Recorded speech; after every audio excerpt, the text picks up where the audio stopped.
خۆی پەروەردگار لەبارەی ئەوانەوە کە جەرگیان سوتا و ئازیزێکیان لەدەستداوە دەفەرمێ ولا تقولوا لمن يقتل في سبيل الله أموات بل أحياء ولكن لا تشعرون دوو جار دڵی ئەو کەسانە دەداتەوە کە لە پێناوی خوادا گیانی خۆیان بەخشیوە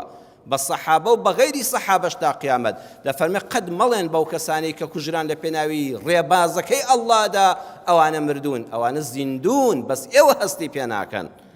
ولا تحسبن الذين قتلوا في سبيل الله أموات بل أحياء عند ربهم يرزقون ئەوانەی لە پێناوی و ڕێبازەکەی ئەڵڵادا خوێنی خۆیان ڕشت و بەخت کرد ئەوانە نەمردوون ئەوانە زیندون و لای پەروەردگارەوە ڕۆزی دەدرێن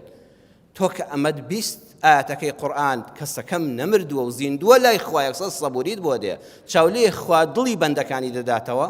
کە ئازیزێکیان لەدەستداوە علەمانی شەرع کە لە حەدیثی پێغەمبەر صلی الله عليه وسلم وەریان گرتووە لە کتێبی الفقه الإسلامي وأدلته زانای پایەبەرز دکتۆر وهبەت الزوحیلی نووسیوێتی مامۆستای بەتوانە مامۆستا مەلا عەزیزی خەزنەیی ئەو کتێبە گەورەی کردووە بە کوردی لە چەندین مجەلەدا بە ناوی فقی ئیسلام و بەڵگەکانی مامۆستا مەلا عەزیزی خەزنەیی لە بەرگی چواری کوردیەکەدا لە لاپەڕەی 574 دەفەرمێ شەهیدەکانی ئیسلام بێجگە لەوانەی کە لە مەیدانی جیهادا شەهید بوون و خوێنیان ڕژاو بەدەستی کافران دەگەنە 20 جۆر شەهید زیاتر دەفەرمێ ئیمامی سویتی ڕەحمەتی خوای لێبێ نزیکی 30 جۆر شەهیدی لە ئومەتی پێغەمبەر صلی الله عليه وسلم هێناوە